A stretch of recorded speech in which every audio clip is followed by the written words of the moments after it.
The passage that we're going to be focusing on is found in the book of Isaiah, the 11th chapter. I'm sure we haven't had time to put that up on the bulletin or on the screen. So if you want to look at your pew Bibles to read along with this, you certainly can. It's found on page 818 of the Old Testament section of your pew Bibles. And we're going to be reading verses 6 through 9. Now, these are words that are perhaps familiar to you. One of the things that if you're not super familiar with the Scriptures, you don't realize how many phrases that we use commonly out in the regular world come from the Bible. And we're going to be reading an example of that when this passage talks about something along the lines of the lion lying down with the lamb. You've heard that phrase before. Well, it comes from this passage that we'll be sharing this morning, although it's a little bit of a misquoting of that. Starting at verse 6. Wolves and sheep will lie together in peace. This is God's vision for the world, that we would come to this time of peace. Wolves and sheep will live together in peace, and leopards will lie down with young goats. Calves and lion cubs will feed together, and little children will take care of them. Cows and bears will eat together, and their calves and cubs will lie down in peace. Lions will eat straw, as cattle do. Even a baby will not be harmed if it plays near a poisonous snake. On Zion, God's sacred hill, there will be nothing harmful or evil. The land will be as full of the knowledge of the Lord as the seas are full of water. And may God add a blessing to the hearing and reading of the word. Well, as Kathy shared yesterday, I was honored to be recognized as the recipient of this year's our conference's Ziegler Award for Excellence in Preaching, and I am so deeply honored to have been given this award, especially given that so many of my preaching heroes have received it in the past, and I'm also deeply touched and moved by the fact that the leadership of our congregation, spurred on by Dick Evans, saw fit to nominate me for this award. In case it doesn't come through, I love preaching, and it is one of the most gratifying parts of my pastoral duties, and so it is also very rewarding and gratifying to be recognized in this way. Now, when you get an award of this sort, people want to know what comes with the award. Do you get a plaque? Do you get a picture placed on a wall somewhere? Some of folks have even wondered if I would receive a financial prize. Sadly, no. But for the Ziegler Award, the primary thing that you get for getting the Ziegler Award is the opportunity, nay, the obligation of preaching at annual conference in front of one's colleagues and lay delegates. For the vast majority of us, it will probably be the largest assemblage we will ever preach at. And in other words, it's kind of a strange award in the sense that it is the only award I know of that you need to prove that you deserve it after you have received the award. and I will say that even though I've been preaching for pretty much every Sunday for the last 25 or so years, and I've gotten used to it, and I don't really get very nervous. I get energized but not nervous, and all of that. I got pretty nervous and put a lot of pressure on myself. One of the things you learn after a few years of preaching on a Sunday by Sunday basis is there's always next Sunday. If you lay an egg or if you don't say everything you feel like you needed to say. There's always next Sunday. In this case, I didn't have that sense that there was any next Sunday, and I've come to actually very much appreciate that there will not be another Ziegler Award. I was saying to Dick Evans, and what are we going to do without Dick? So much of, so many things that have happened in the life of this church come from Dick. For many of you know that Dick and Myrna are moving down to Concord, not Concord, New Hampshire. They're going even further, Concord, Mass. But anyway, I was talking with Dick, and he said, well, gosh, I almost came to wonder if I had done you not a favor by nominating you for this award. And I said, well, no, I think what I would say is I'm really, really gratified and happy that it happened, and then also glad that it's over with. And then this year in particular, I think presented some unique challenges in terms of bringing a word to this particular body of clergy and very deeply committed lay delegates. The award is given for preaching the whole gospel, which usually means that you talk sometimes about the personal aspects of faith, deep faith in God and receiving God's grace and forgiveness in Christ and all of this, but also preaching about the social dimensions of our Christian faith. And so, of course, Wilbur Ziegler, the fellow it was named after, he was known as a fearless preacher when it came to talking about the social implications of the Christian faith, even if it was upsetting to other folks or to himself. He would go ahead and do that. So I had a sense that I was supposed to show my capacity to preach to to equally offend people and all that with my sermon. And so that by itself is daunting. And then on top of that, the sermon came after, as he said, a rather tumultuous and wonderful couple of days that had been preceded by the horrific attacks in Orlando and preceded by, before that, a very divisive and difficult general conference. That's the meeting of the delegates from the Global Methodist Church that took place in Portland, Oregon during the month of May, which was dysfunctional and hurtful in many ways. And that was the background of my sermon. And I don't usually, some of you know this, I don't do usually a whole lot of preparation way ahead of time,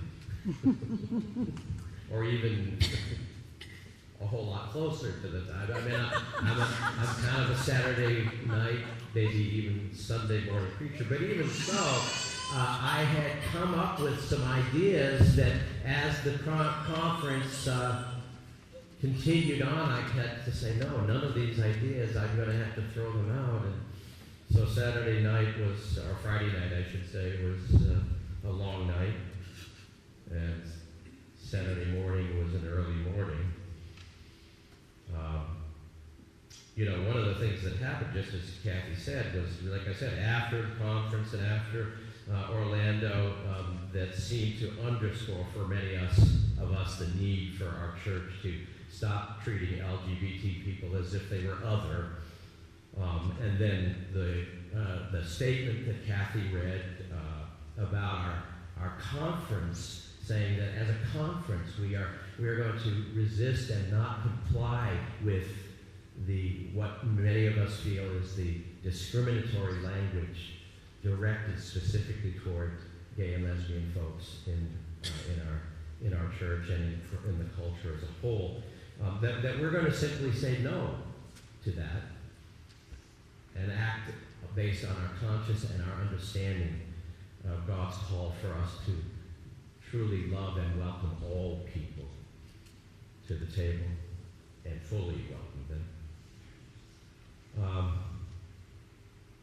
And I'm more than happy to try to answer questions about that, and some of the other folks who were here, Kathy and Dick, were there. We're happy to share our thoughts on this. But But I felt a need and a responsibility to address all of these important events as I stood to preach before my colleagues and lay delegates, and of course do that within 15 minutes or so that they had given me. And I shared a message based on the same scripture from Isaiah that we just heard. And I shared that if our beloved United Methodist Church wanted to be part of living into this powerful vision spoken by the prophet Isaiah, a vision that encapsulates God's dream for the world that God created, where the wolf would lie down with the lamb, where the lion would not harm the calf, where ultimately we would not hurt or destroy in all God's holy mountain. That if the United Methodist Church wanted to live into that vision and be a part of that vision being fulfilled, we needed to let go of the harm that we were doing to people, and especially to the harm we were doing to our LGBT brothers and sisters. And that's what I shared with them, and I'm going to share with you a few things from that sermon. But before I do that, I need to say that if I am honest with myself, I have to admit that I felt and feel a certain amount of irony in being the recipient of the Ziegler Award, because for the vast majority of my ministry, I studiously avoided preaching about the social dimensions of the gospel, especially if those dimensions were controversial. In many of the years in my ministry, in fact, the majority of my ministry, I confess that I was primarily concerned with making sure that the churches I served were growing, which for me mostly meant getting more people to attend worship. Now, I'm not against our church growing, but I think I was mistaken in that desire to avoid controversy for the sake of growth. And I was mistaken in making a conscious decision to avoid rocking the boat by simply not talking about controversial matters. And as you can imagine, the matter of homosexuality was at the top of my list of things I didn't want to talk about. After all, why initiate a conversation that was bound to cause division, pain, and upset, and just get folks mad at each other and at me? How's that going to help get more people in the pews?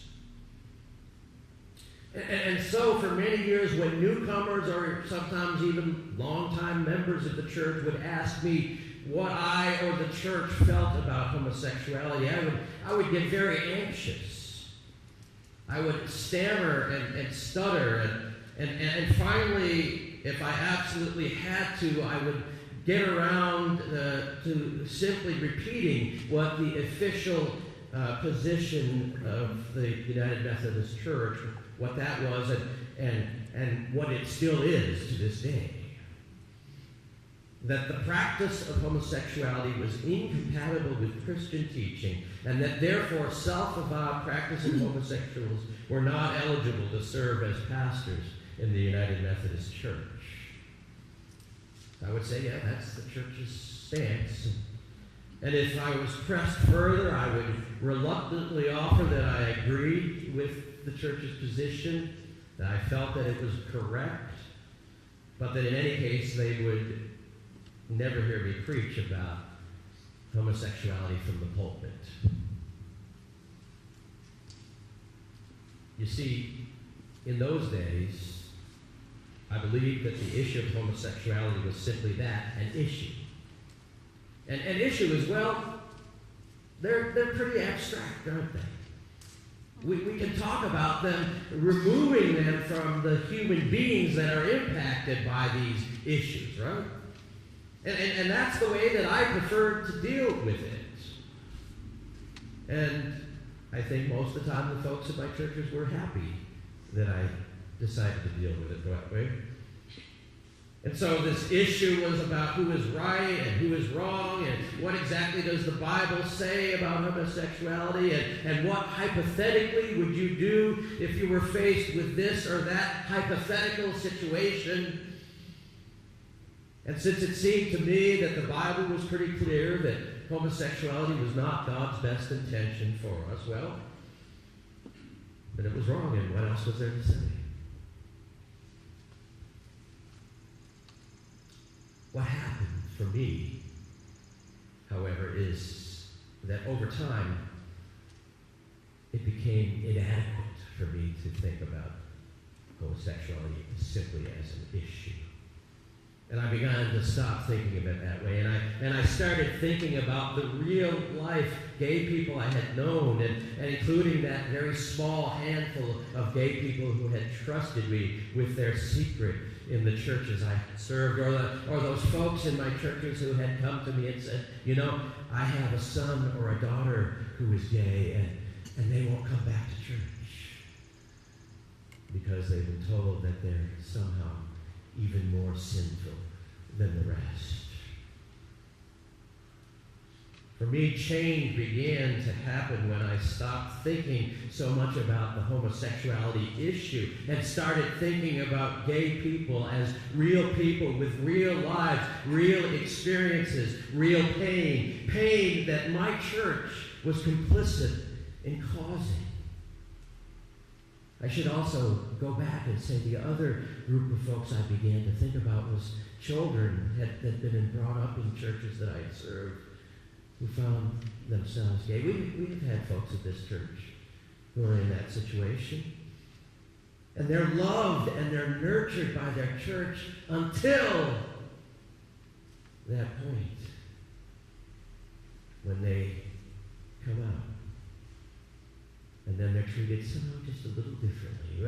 Well, we love you, but you can be involved in the life of the church, but. And every time there's words after that, but, we've got a problem, brothers and sisters. So that's kind of what happened to me. I began to stop thinking abstractly and start thinking directly about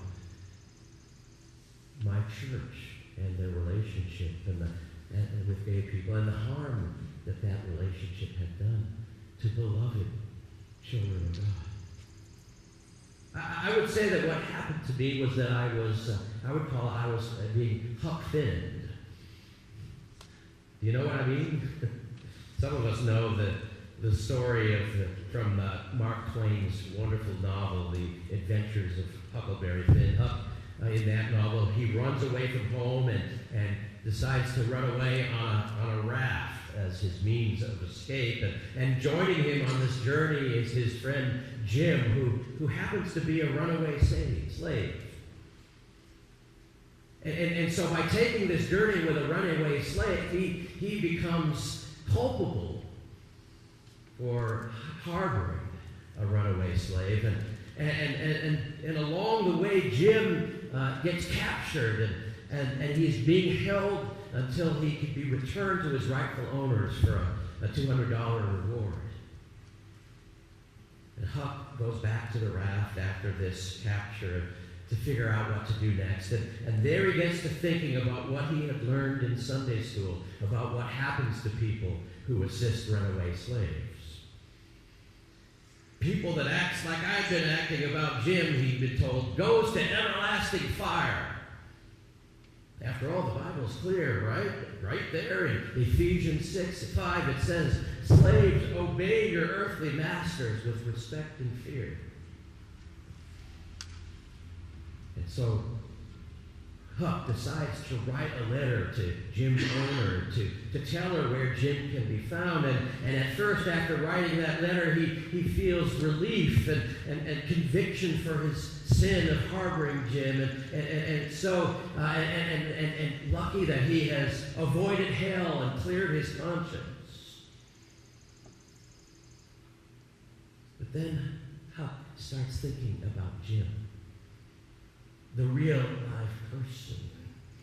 and their friendship and their love for each other, and all the ways that Jim had reached out to him and loved for him and cared for him. And then he says to himself, all right then, I'll go to hell. And he rips up the letter into pieces. You see, Chuck came to understand that it wasn't about the issue of slavery or whether it was right or wrong. For him, it started to become about his friend Jim and how love called him to not betray and harm his friend, even if that meant going to hell. And like I said, that's what happened to me, brothers and sisters. I became willing to be wrong if being right meant continuing to harm people. I realized that not only did I no longer believe what our church said about gay people, but that I needed to join the movement to get our church to stop singling out gay people in ways that were harmful and destructive. Our church, whether meaning to or not, I came to believe that it was continuing to hurt and destroy God's people, gay people, on God's holy mountain. And I came to believe that I was complicit in that, and that I needed to stop the way I was going about it, to join and be an open advocate along with the many, many others who are actively acting in the ways that say, stop the harm, stop the destruction.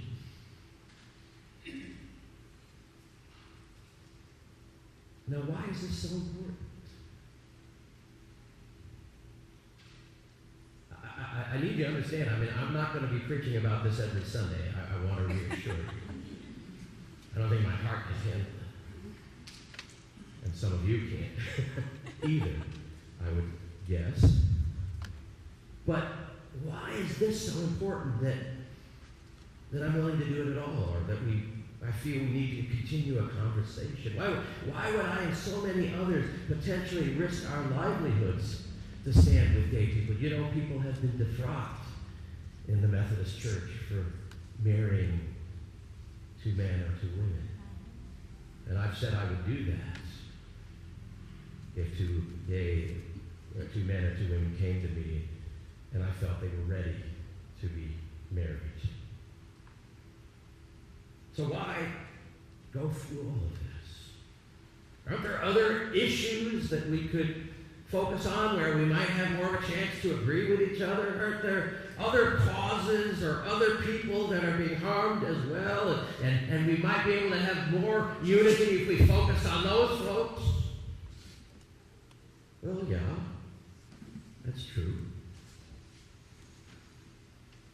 But we haven't done that in our church. I don't mean our church, but the Methodist Church. And in fact, the Methodist Church has specifically singled out gay people as the only folks that they describe as being incompatible with Christian teaching.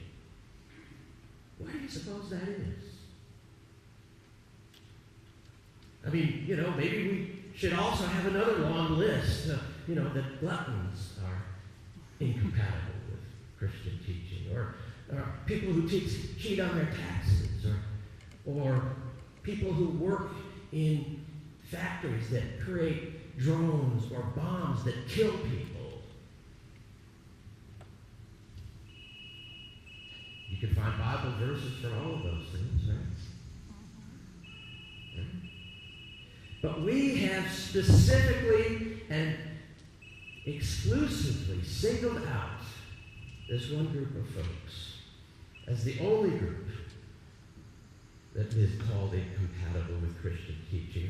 They're the only group that our church believes merits a specific asterisk around their participation in the life of the church. And so that means that we who seek to not do harm anymore need to specifically support those who have been specifically harmed. Why do you suppose we have a harder time attracting gay people to our church than gluttons?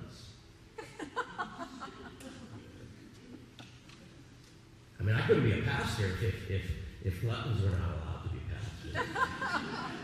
You all wouldn't be sitting here if we preached a lot about gluttony, right? Most of us.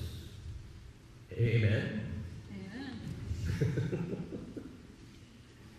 But we specifically target this, so we need to specifically support them as we move to undo the harm that we have done. And at the same time, we also need to understand the harm and destruction we are complicit in when we sing aloud gay people as needing special sanctions. And in doing so, we add to the already existing atmosphere that causes gay teenagers to take their lives at a much higher rate than their peers.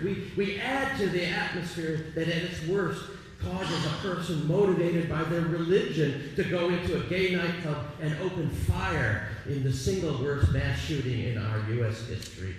When we do all of these things, something needs to serve as a counterbalance.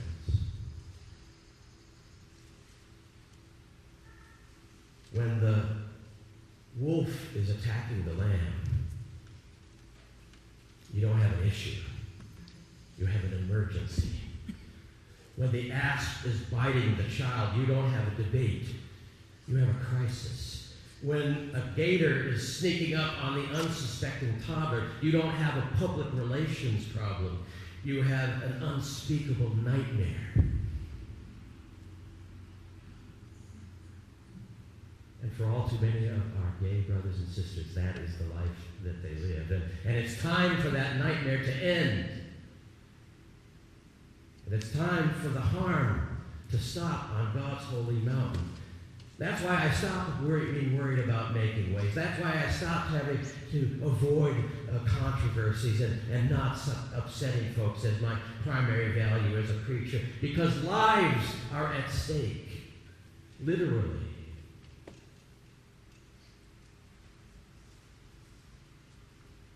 Now, this is not an easy journey, and there's a lot of fear to go along the way, isn't there?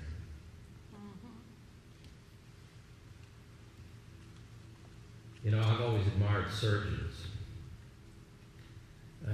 I've always wondered how they could steel themselves to perform such important and risky surgeries with such potentially long-term impacts if they do something just a little bit wrong. I mean, I've imagined myself holding the scalpel over someone and saying, I couldn't do it. I get sick watching the operations they show on television. You know, I just couldn't do it. I've always respected folks, and I've wondered where the gumption came. And one time, some years ago, Wendy and I were staying overnight in the home of an orthopedic surgeon, and while there, I noticed there was a placard on his desk that has stayed with me ever since. It said simply, "Brave people do things they're afraid of." Brave people do things they are afraid of. And that's I've learned how it works. It's not the absence of fear that indicates courage. It is the presence of fear and the decision to go ahead and do what is right anyway. I know that for years I was guided by fear, and thank God, by God's grace, I have now and then at least been able to do things that I'm afraid of. It's a scary thing for the lamb to risk lying down with the wolf. It's a scary thing for the child to play near the snake pit. It's in a stranger sort of way, it's a scary thing for the lion to give up their power and dominance and to risk a new way of life. But we will never come close to being part of Isaiah's vision for the world if we don't bravely do things we're afraid of. And it is that bravery that will guide us as we continue to strive for the fulfillment of Isaiah's vision of not doing any harm, for the fulfillment of our prayer that God's will be done on earth as it is. I know for me, friends, it is time. I hope it's time for us as a church as well. I'm so proud of our conference and to be a part of it, and so proud that other conferences are following in line. And we may have a revolution on our hands, brothers and sisters, but sometimes that's a good thing. And if we do understand that grasp a hold of the fact that it is time.